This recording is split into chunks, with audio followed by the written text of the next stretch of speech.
नमस्कार। पॉलिटिक्स में आप सबों का स्वागत है। और आज हम पॉलिटिक्स में बिहार के उस पॉलिटिक्स की चर्चा करने जा रहे हैं जिस पॉलिटिक्स के सहारे प्रशांत किशोर जिस राजनीति को लेकर बिहार में आए थे, अब उन्हें समझ में आने लगा होगा कि बिहार है क्या। देखिए, बिहार को बाहर से देखना, बिहार को बिहार के नज़रिए से देखना और बिहार के सामाजिक समीकरण के कॉम्प्लेक्स को समझना, तीन चीज़ है। और प्रशांत किशोर कहीं न कहीं बार बार जो हम इस बात को लेकर चर्चा करते थे कि प्रशांत किशोर के लिए बिहार की सियासत में जगह बनाना जितना दिख रहा है आसान, उतना आसान है नहीं। क्योंकि ये बिहार का चुनाव जो है ना, वो अपने 5 वर्षों के रिश्तों को सामाजिक जो ताना बाना है उसके आधार पर प्रभावित होता है। मोकामा की घटना हमें लगता है कि प्रशांत किशोर की सियासत को एक अलग नज़रिए से देखने का मौका मिला है। क्योंकि उनके उम्मीदवार के साथ दुलार चंद यादव क्यों घूम रहे थे, उनके उम्मीदवारों की मजबूती को लेकर दुलार चंद यादव क्यों एक सियासत के ताना बोना बुन रहे थे, ये जब तक नहीं समझेंगे प्रशांत किशोर, तब तक बिहार की सियासत को नहीं समझ पाएंगे। वो सियासत, जिस सियासत में हत्या हुई है, कोई प्रशांत किशोर के उम्मीदवार की लोकप्रियता की वजह से हत्या नहीं हुई है। वो घटना कहीं न कहीं उस दौर को फिर से स्थापित करने की कोशिश है जिस दौर से बिहार बाहर निकल चुका है।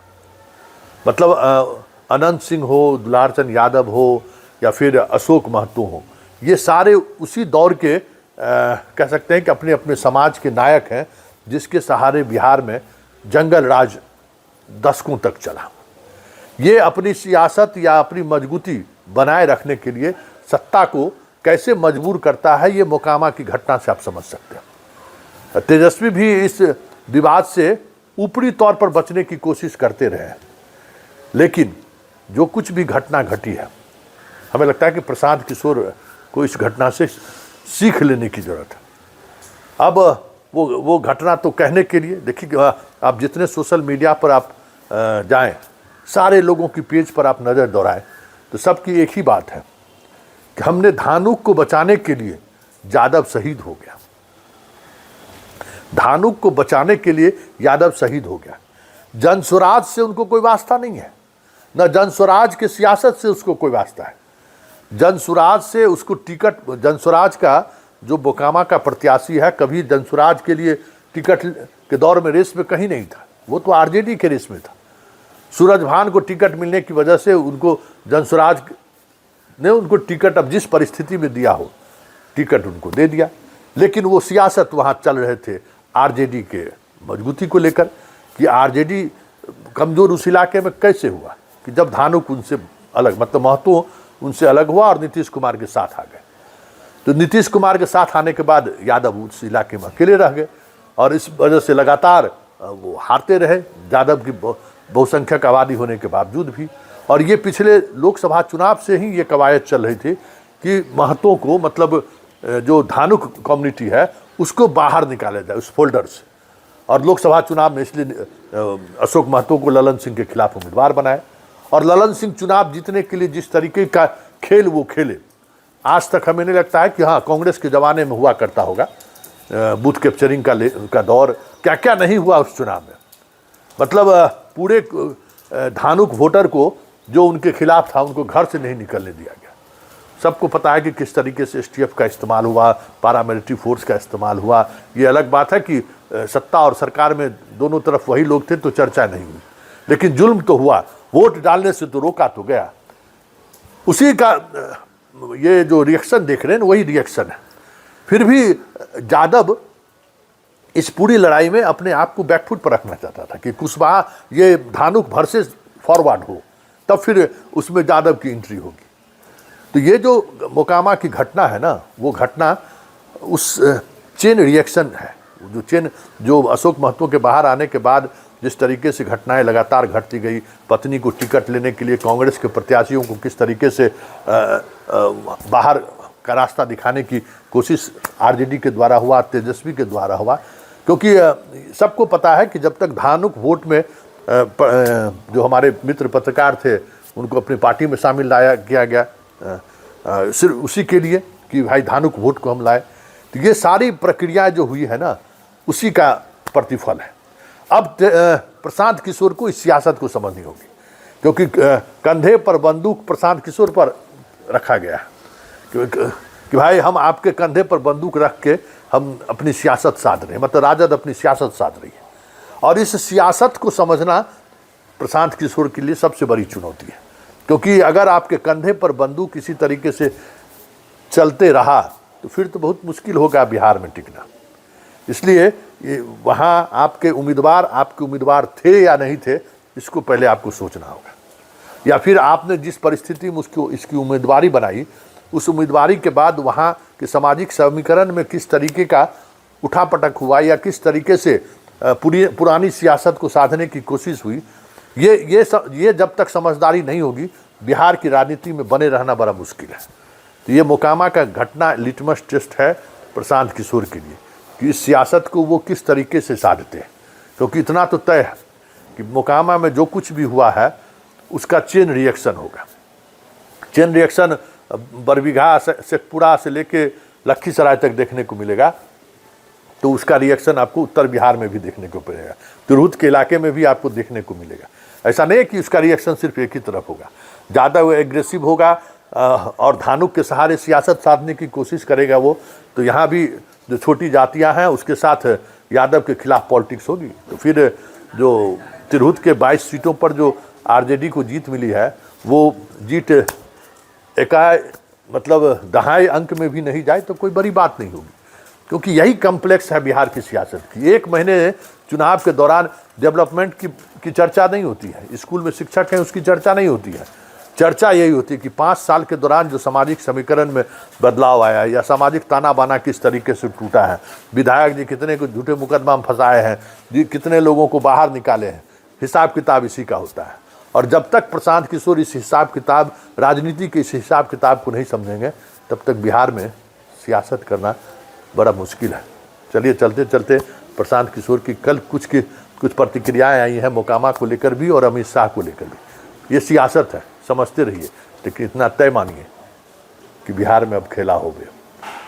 बिहार में आरजेडी जो कोशिश बिहार को 2015 से वापस 95 की तरफ, 25 से 95 की तरफ जो ले जाने की कोशिश पिछले 10 वर्षों से आरजेडी की तरफ से हो रहा है, उसमें आंशिक तौर पर आरजेडी सफल होता हुआ दिख रहा है। अब इसका चुनाव परिणाम पर कितना असर पड़ेगा वो आने वाला वक्त बताएगा, लेकिन इतना तो तय है कि रास्ता उस तरफ बढ़ चला है। जरा सुनिए प्रशांत किशोर की क्या प्रतिक्रिया है। ये खबर आई है कि मोकामा में जनसुराज समर्थक एक गुलाबचंद यादव जी को गोली मारी गई है। हम लोग के जनसुराज के लीडर्स की टीम वहां पर अभी मौके स्थल पर गई है और जैसे ही और ज़्यादा जानकारी सूचना मिलेगी तो उस पर हम लोग कोई वक्तव्य दे पाएंगे। अभी इतनी ही जानकारी है जो कि मीडिया के जरिए आई है कि उनको गोली मारी गई है।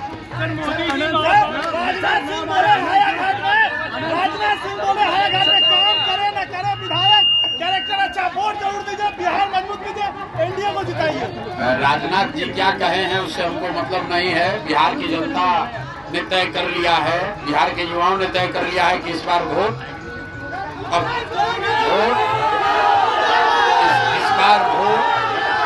बिहार के बच्चों, इस बार वोट बिहार के बच्चों के पीठ से मजदूरी का बोरा हटाकर स्कूल का बस्ता बांधना है, ये बिहार के लोगों ने तय कर लिया है। वो किसी अशोक पेपर मिल या रोजगार की बात नहीं कर रहे हैं। अरे भाई बिहार की जनता इतनी बेवकूफ नहीं है। बात लोकतंत्र में सब आदमी बात करने के लिए स्वतंत्र है, लेकिन जनता ने अपना मन बना लिया है। अमित शाह ही बोले कि बिहार में फैक्ट्री लगाने के लिए जमीनें नहीं है। इनका देखिए इनका सोच क्या है कि बिहार में फैक्ट्री लगाने के लिए जमीन नहीं और गुजरात में जमीन है, ताकि गुजरात का लड़का बनेगा फैक्ट्री का मालिक, अब बिहार का लड़का जाकर करेगा गुजरात में मजदूरी, तो भैया बिहार के लड़के को मंजूर है? कई वो अमित शाह आएंगे और जाएंगे, बिहार के लड़के अभी इस बात पर तैयार नहीं, अभी तक विकल्प नहीं था, इसलिए मजबूरी में लोगों को वोट देना पड़ता था। अब विकल्प मिल गया है, जन स्वराज का विकल्प है, हर हालत में बिहार में नई व्यवस्था बनेगी और जो लड़के गुजरात में, तमिलनाडु में जाकर मजदूरी कर रहे हैं, वही लड़के बिहार वापस आएंगे, फैक्ट्री लगाएंगे भी और चलाएंगे भी। ये जो राजद के लोग हैं, राजद के जो लोग हैं, वो बड़ा बड़ा वादा कर रहा है। कोई ये नहीं पूछ रहा है कि भाई 15 साल तक आपके माँ बाप यहाँ पर मुख्यमंत्री थे, राजद की सरकार थी, तो बिहार का इतना दुर्दशा क्यों किया? इतना चोरी किया कि आदमी का बात तो छोड़िए, जानवर का भी चारा खा गया। और वो आदमी, वो दल अभी कह रहा है कि हम बिहार में आएंगे तो सब सुधार कर देंगे। तो भाई 15 साल में क्यों नहीं किए? इसीलिए हम लोग वोट कहते हैं कि राजद का हालत वो है कि जो बूढ़े शेर का होता है, बूढ़ा शेर का कहानी सुने हैं ना? बूढ़ा शेर जब बूढ़ा हो जाता है, शिकार नहीं कर सकता है, तो सोने का कंगन लेके बैठता है ताकि कोई रास्ता चलता हुआ आदमी कंगन के लालच में आए तो उसको पकड़ के खाएंगे। तो ये राजद वाले जो है, ये जंगल राज वाले नेता, ये चाहते हैं बड़ा बड़ा वादा करके कि जनता फिर भ्रम में पड़ के किसी तरह हम लोग को वोट दे, तो फिर हम लोग अपहरण, रंगदारी, गुंडागर्दी जो पहले करते थे वही चालू करेंगे। इसलिए राजद को कोई वोट देने वाला नहीं है। लड़ाई जो है वो नीतीश भाजपा की, एनडीए और जन स्वराज के बीच में है।